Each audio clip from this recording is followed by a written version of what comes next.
कि क्या आज का जो बच्चा है कहीं वो मोबाइल के नाम पे अपने अभिभावक को या गार्जियन को बहका तो नहीं रहा है कि हम मोबाइल से पढ़ तो रहे हैं, लेकिन कहीं वो मोबाइल से दूसरे रास्ते पे तो नहीं जा रहा है। मैंने अपने पार्ट टाइम में कोचिंग का संचालन किया, जिसमें हमारे गांव के बच्चे आए और ये काम मैंने 1997 में प्रारंभ किया। तो कभी कभी बरसात जब होती थी तो उन पुस्तकों को अपने से ज़्यादा जो है मैं भीग जाऊँ कोई बात नहीं है, लेकिन ये पुस्तकें न भीग नहीं पाए। सन 2016 में मुझे संगठन की कमान सौंपी। नमस्कार दोस्तों, D4S न्यूज सच की ओर में आपका स्वागत है। आज शिक्षक दिवस है और इस शिक्षक दिवस के अवसर पर हमारे बीच उपस्थित हैं माननीय श्री दूधनाथ लेखपाल, और जिन्होंने हमें बचपन से लेकर लगभग क्लास 12 तक हमें अपने मार्गदर्शन में हमें पढ़ाया और हमें वह शिक्षा दी जो आज भी हम उसका सामाजिक तौर से और लोगों के बीच में तथा अन्य समाज में हम उसका उपयोग कर रहे हैं, और जिनके माध्यम से हम लोगों ने मंच पर खड़ा होकर के कुछ न कुछ बोलना सीखा, और जिन्होंने अपने शिक्षा के बदौलत आज हम लोगों को उस स्तर पर ले आके खड़ा किया है कि हम आपके बीच बैठकर बोल रहे हैं। तो दोस्तों, हम आपको आज इस शिक्षक दिवस के अवसर पर परिचय कराते हैं माननीय श्री दूधनाथ लेखपाल जी से, और जो हमारे बीच में हैं।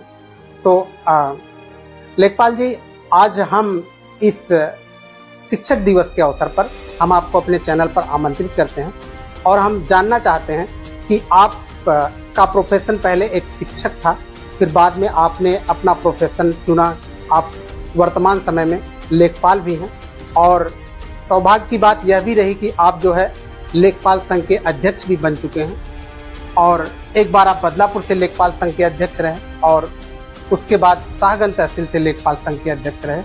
तो आप बताइए सबसे पहले कि हमारे दर्शकों को बताइए कि क्या एक लेखपाल का जो पद है या फिर एक शिक्षक का पद है, दोनों में से कौन सा सबसे ज़्यादा गरिमामय होता है? सर्वप्रथम मैं D4S के समस्त दर्शकों का हार्दिक अभिनंदन एवं वंदन करता हूं,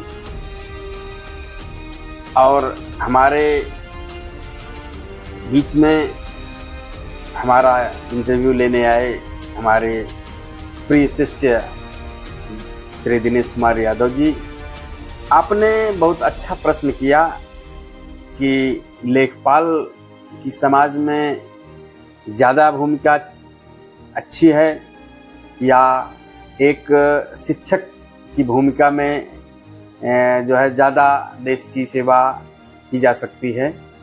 तो सर्वप्रथम मैं बताना चाहता हूँ कि शिक्षक का समाज के निर्माण में और राष्ट्र के निर्माण में सबसे ज़्यादा योगदान होता है, और लेखपाल का जो योगदान होता है वह एकांगी होता है, लेकिन शिक्षक का योगदान समाज और राष्ट्र के लिए सर्वोत्मुखी होता है। एक शिक्षक देश के लिए सुशिक्षित नागरिक पैदा करता है, जो आगे चलकर समाज के प्रति, देश के प्रति अपना एक अमूल्य योगदान देता है, और आगे चलकर के जो राष्ट्र के निर्माण की अपनी महती भूमिका अदा करता है। वहीं प्रशासनिक क्षेत्र में लेखपाल की बड़ी अहम भूमिका होती है। वह अपने प्रशासनिक कौशल से, अपनी दक्षता से समाज के जो अन्नदाता हैं, किसान हैं, किसान के परिवार हैं, सबका उचित सेवा करता है, जो राष्ट्र के विकास के लिए, राष्ट्र की प्रगति के लिए उसकी भूमिका अति महत्वपूर्ण हो जाती है। तो लेखपाल जी, जैसे आप जो है आपको 2 जगह काम करने का अवसर मिला, और वो भी सरकारी पदों पर। आप प्राथमिक में शिक्षक भी रह चुके हैं, और आपने शिक्षक के बाद आपने लेखपाल पद ज्वाइन किया है। तो आपने पहले शिक्षक पद आपने स्वीकार किया था, फिर आपने लेखपाल पद स्वीकार किया है। तो इन दोनों पदों में आपको क्या लगता है कि मैं कौन सा पद पे रह के ज़्यादा से ज़्यादा लोगों तक पहुंच सकता हूँ? ये बड़ा अच्छा प्रश्न आपने किया। सर्वप्रथम मेरे अंदर जो शिक्षा की ज्योति जगी, मेरे परिवार में मेरे माँ बाप, मेरे भाई, मेरी बहनें, ज़्यादा से ज़्यादा लोग निरक्षर थे, लेकिन मेरी बचपन की प्रखरता को देख करके सभी लोगों ने मुझे पढ़ने के लिए सारे अवसर दिए। मैं बचपन से ही शिक्षा के प्रति मेरा लगाव रहा। मेरे अंदर शिक्षा के लिए जो किरण पुंज पैदा किया, उसमें हमारे ही गांव के श्री परमानंद तिवारी जी हैं।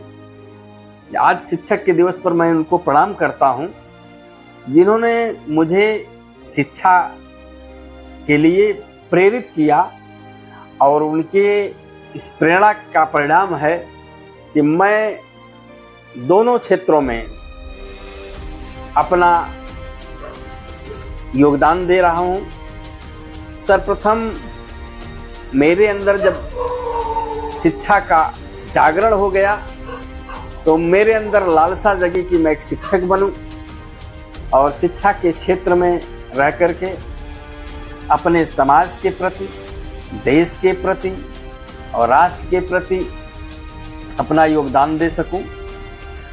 और मेरे अंदर ये इच्छा जगी कि मेरे गांव में शिक्षा का वो माहौल नहीं है जो विभिन्न नगरों में प्रतिष्ठित शिक्षा केंद्रों में होता है। उस तरीके के माहौल को पैदा करने का मेरे द्वारा प्रयास किया गया। मैंने अपने पार्ट टाइम में कोचिंग का संचालन किया, जिसमें हमारे गांव के बच्चे आए और यह काम मैंने 1997 में प्रारंभ किया। और कुछ लगभग 10 बच्चे, जिसमें श्री दिनेश कुमार यादव जी, श्री अजय कुमार तिवारी जी, श्री देवी प्रसाद तिवारी जी, राम प्रसाद तिवारी जी, श्री दिलीप कुमार भारती जी, श्री जगनारायण यादव जी, ये सब आकर के हमसे मार्गदर्शन प्राप्त करते थे और परिश्रम करते थे मेरे साथ। लेखपाल जी, आज भी ऐसा लगता है जैसे कभी कोई, चाहे वो सिलेक्टेड हो गया हो आपका कोई शिष्य, चाहे वो अनसिलेक्टेड हो, लेकिन आज भी किसी जब कोई विकट परिस्थिति आती है तो वो कोई ना कोई सुझाव लेने आप ही के पास आते हैं, ऐसा कहा जाता है और ऐसा हम लोग करते भी हैं। तो आपको क्या लगता है कि शायद ये जरूरी हमेशा कहीं न कहीं मार्गदर्शन की पड़ती है कि जो हमारे शिष्य रह चुके हैं, जरूरी पड़ता है कि इन्हें कहीं न कहीं उनको वह दिशा दिखाई जाए? आज जो प्रतिस्पर्धा का युग है, इस युग में हमेशा किसी न किसी का मार्गदर्शन लेना पड़ता है।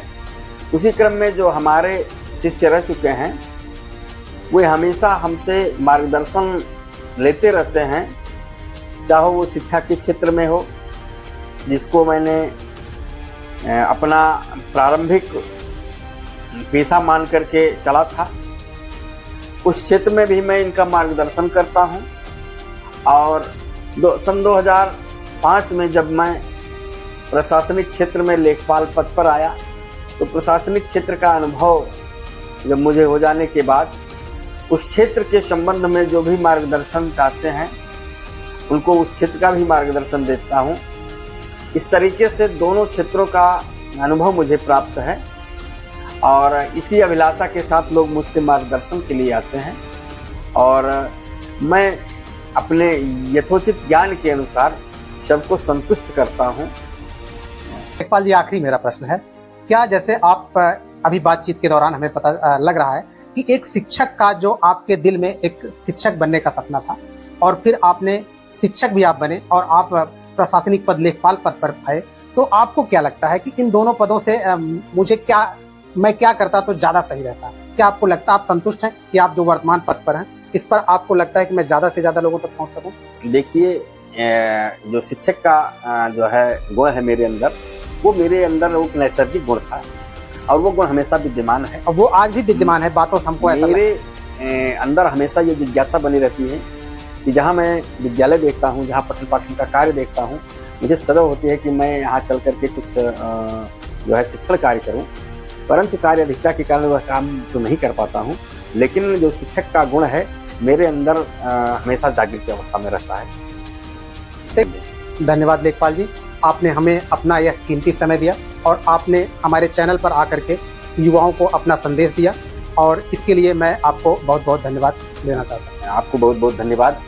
और मैं चाहता हूँ कि आज शिक्षक दिवस के अवसर पर मैं आपको जो आप एक कलम को अपना हथियार बना करके इस समाज में अन्याय के प्रति लड़ने के लिए जो इस चैनल का सहारा ले रहे हैं, मैं उस कलम रूपी हथियार को आपको सौंपता हूं, ताकि आप इस कलम के माध्यम से लोगों को न्याय दिलाने के लिए, जो कभी कभी जो न्याय जो है पैसे के माध्यम से, रसूख के माध्यम से जो है लोगों को नहीं मिल पाता है, उस न्याय को के प्रकाश को बिखेरने के लिए आप इस कलम का योगदान जो है समाज के लिए करें।